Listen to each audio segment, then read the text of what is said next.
Welcome all of you to NS academy. आज हम बात करेंगे न्यू डिस्कवर्ड कॉन्टिनेंट जीलैंडिया के बारे में। ह्यूमंस बाय नेचर ही बहुत इगोइस्टिक होते हैं। उनको लगता है कि उन्होंने सारे कॉन्टिनेंट देख लिए, सारे ओशियन देख लिए, मैपिंग भी कर दी जो कि कभी चेंज नहीं होने वाली। लेकिन नेचर से बड़ा सरप्राइज हमें कौन दे सकता है?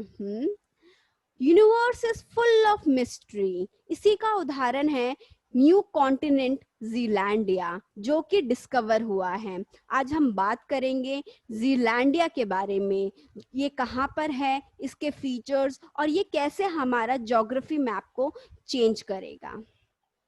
आगे बढ़ने से पहले अगर आप हमारे चैनल पे नए आए हैं तो सब्सक्राइब करना ना भूलें और बेल आइकन को भी ज़रूर दबाइएगा, क्योंकि मैं ऐसे ही एजुकेशनल वीडियो, करंट अफेयर और जीके रिलेटेड वीडियो लाती रहती हूँ। So let's get started. New Zealand के जीएनएस साइंस के रिसर्चर ने नए कॉन्टिनेंट यानी कि नए महाद्वीप का नक्शा जारी किया है जिसको नाम जीलैंडिया दिया गया है। सबसे पहला क्वेश्चन तो यही उठता है कि ये नया कॉन्टिनेंट कहाँ पर है, वेयर इट इज लोकेटेड। ये ऑस्ट्रेलिया के ईस्टर्न साइड में और न्यूजीलैंड के नीचे है। न्यूजीलैंड के नीचे है, इसका क्या मतलब हुआ?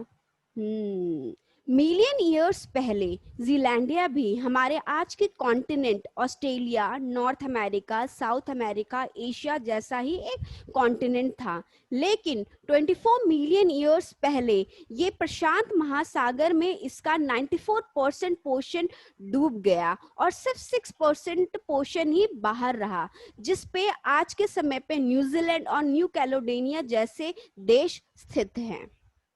जीलैंडिया को एक कॉन्टिनेंट बनाने का प्रोसेस क्या रहा, अब हम वो डिस्कस करेंगे।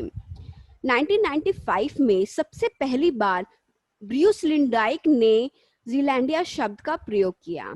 उसके बाद 2017 में डॉक्टर निक मॉर्टिमर ने बहुत प्रयत्न किए कि इसको एक कॉन्टिनेंट का दर्जा दिया जाए, लेकिन साइंटिस्ट कम्युनिटी की जो मीटिंग हुई उसमें इसको एक कॉन्टिनेंट मानने से इनकार कर दिया गया और इसको एक ड्राउन कॉन्टिनेंट माना गया, मतलब एक डूबा हुआ महाद्वीप। और इसकी मैपिंग शुरू कर दी गई और मैपिंग दो तरीके की हुई, बैथीमेट्रिक और टेक्टोनिक मैपिंग।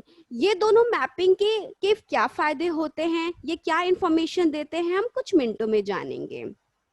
अभी 2020 की जो लेटेस्ट न्यूज़ है वो ये है कि इसको ड्राउन कॉन्टिनेंट की जगह पे एक रेगुलर कॉन्टिनेंट का दर्जा दे दिया गया है, क्योंकि बैथीमेट्रिक और टेक्टोनिक मैपिंग से ये प्रूफ हो गया है कि इसके अंदर वो सारे फीचर्स हैं जो कि एक रेगुलर कॉन्टिनेंट में होते हैं। अब हम ये देखते हैं एक कॉन्टिनेंट कहलाने के लिए कौन कौन से कंडीशन फुलफिल होना जरूरी है।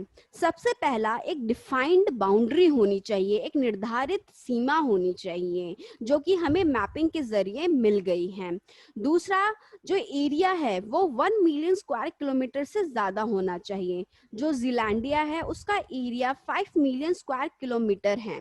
और जो कॉन्टिनेंटल क्रस्ट है वो ओशनिक क्रस्ट से मोटा होना चाहिए। महाद्वीपीय भूपट्टी जो है वो महासागरीय भूपट्टी से मोटी होनी चाहिए, जो कि इस कंडीशन में जो मैपिंग के जरिए ये भी पता चला है। ये सारे कंडीशन फुलफिल होते हैं, ये बताने का श्रेय बैथीमेट्री और टेक्टोनिक मैपिंग को जाता है। तो अब हम वही क्वेश्चन पे चलते हैं कि बैथीमेट्रिक और टेक्टोनिक मैपिंग होते क्या हैं। बैथीमेट्री मैपिंग जो है वो समुद्र के नीचे जो डूबे हुए कॉन्टिनेंट का पोर्शन है उसके बारे में इंफॉर्मेशन देती है, उसके बारे में डिटेल्स देती है, जिससे हमें पता चलता है कि उसके फीचर्स क्या हैं, उसका टाइप क्या है, उसका शेप क्या है और उसके अंदर क्या क्या मिनरल्स पाए जाते हैं। और जो दूसरा टेक्टोनिक मैपिंग है वो समुद्र के ऊपर जो पोर्शन है उसके बारे में बताता है कि उसमें किस टाइप का रॉक्स है, वोल्केनोज, शेप, डायमेंशन, ये सब टेक्टोनिक मैपिंग हमें बताती हैं। तो समुद्र के नीचे के इंफॉर्मेशन हमें बैथीमेट्रिक मैपिंग से मिलता है और समुद्र के ऊपर का जो पोर्शन का जो इंफॉर्मेशन है वो हमें टेक्टोनिक मैपिंग से मिलता है। बैथीमेट्री मैप का डेटा हमें सीबेट 2030 प्रोजेक्ट द्वारा मिला है।